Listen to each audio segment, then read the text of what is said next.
Hello, Just2Film here, and Mickey 17 is finally out. It feels like a film that kept getting delayed. I think this is supposed to have like a 2023 release at some time.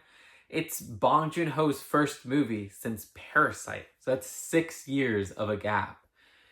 And this is an English language film from him, which is something he's done before with stuff like Snowpiercer and like half of Okja.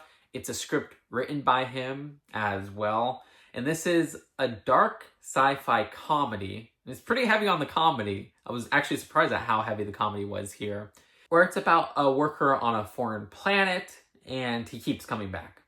I don't like revealing too much, so that's what I'll say. I hope you avoid the trailers because dang did the trailers show too much.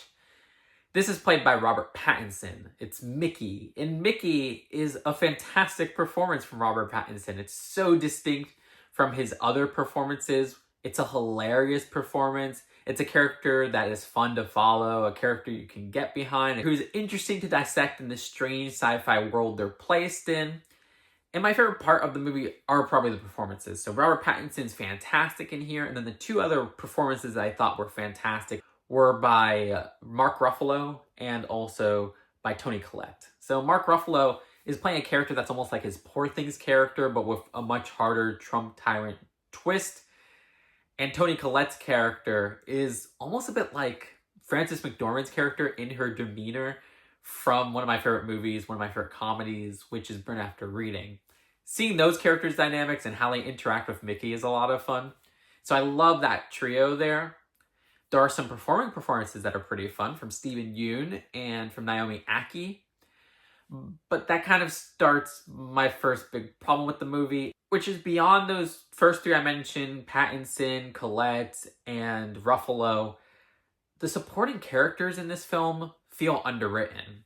And especially one character, Kai, played by this woman from Happening, which I still gotta see, where it feels like she just kind of disappears halfway through the movie, and we never really get a grasp of what this character was really going after. And it's not a way that I want to pick apart the movie, but more in a way that I'm like, it feels like you left out scenes with this character. I don't know what was going on there. I also feel like that to an extent with the Yoon character and the Aki character, where both of those I was like, okay, I just feel like those turn out to be more plot devices than fully fleshed out characters. And how they wrap up some of their stories feels very rushed by the end. And part of this feels like it's because this film is heavily edited. Not in a way that the studio was saying, oh yeah, you gotta cut this up because it's too, inaccessible. But more in a way of like, okay, this seems like a film where you shot a lot of footage, but you didn't know how to cut this all together by the end. And when I say that, so much less to an extent as some other films. It doesn't feel incoherent in any way, but it feels like a flaw of the film when it comes to supporting characters. It doesn't feel like that when it comes to, say, Mickey or those other two characters I mentioned with Toni Collette and Mark Ruffalo, where it's like, okay, those are the main focus of the movie and they have a fully fleshed out arc. But I did kind of want more from some of those supporting characters, and it felt like an effect of this being heavily edited by the end. I also feel like that with the use of ADR here. There were some very strange uses of ADR where a character says something off screen or sometimes even on screen, and it's like, that didn't sound completely like it came out of their mouth. And that also felt like an effect of, okay, we have a bit too complicated of a story here. Maybe we got to streamline this a little bit more. Maybe we don't know how to wrap this up as well. And speaking of wrapping this up, that third act is definitely my least favorite of the movie, where I felt like the third act's climax feels a little bit disconnecting. There's a bit of an action set piece going on that I was not getting into, and the film was kind of losing me. This is a film over 2 hours, and it kind of starts to feel like it towards the end. I don't know. There's a use of CGI in this film that was kind of annoying, that I'm just like, why couldn't this be more of a practical effect? And in some scenes, it looked like it might have been a practical effect where I was like, okay, that looked way better in that scene than other parts of the movie.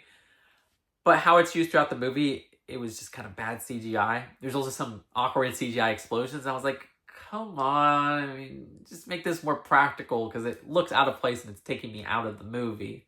Regardless, beyond an action moment in that third act, I felt like the last 15 minutes had a lot of endings in a way that was kind of like, okay, we could wrap this up already. Come on. Though there was a part where I was like, oh, this is not working if this is what I think it is. And then it turned out to be something different. I was like, oh, wow, that actually was really smart. And I thought that was excellently handled. So some of the aspects of how this film ended up winning me over. There's a use of narration throughout this film. And for the most part, it adds a lot to the Mickey character. But there are some scenes where I'm like, okay, this is another effect of the heavy editing where it feels like you shot all this footage for a certain storyline and maybe it wasn't working so much in the editing room. So now you're using narration to kind of streamline that storyline. And it feels a bit awkward on how you're wrapping up this arc here. Maybe one or two moments of that. But in general, I think the film is edited very well in those first two acts, where it has such a personality and adds to the humor of the film. It's like, okay, if this scene wasn't arranged this way, or if this shot wasn't shown here after this shot right here, I feel like this wouldn't have worked on a comedic level. But there are a lot of laugh out loud moments that got me. Really, the only part where the editing falters for me is just how overlong some aspects feel, especially in the third act of the film. And I would even say in the second half of the film. I also think the film is directed in a way that is maybe less gorgeous than other films from Bong Joon-ho, where I'm not remembering specific shots. And I also love how the camera adds the humor, just like the editing adds the humor, where it's like, okay, that was just shot hilariously, and I love what you did there.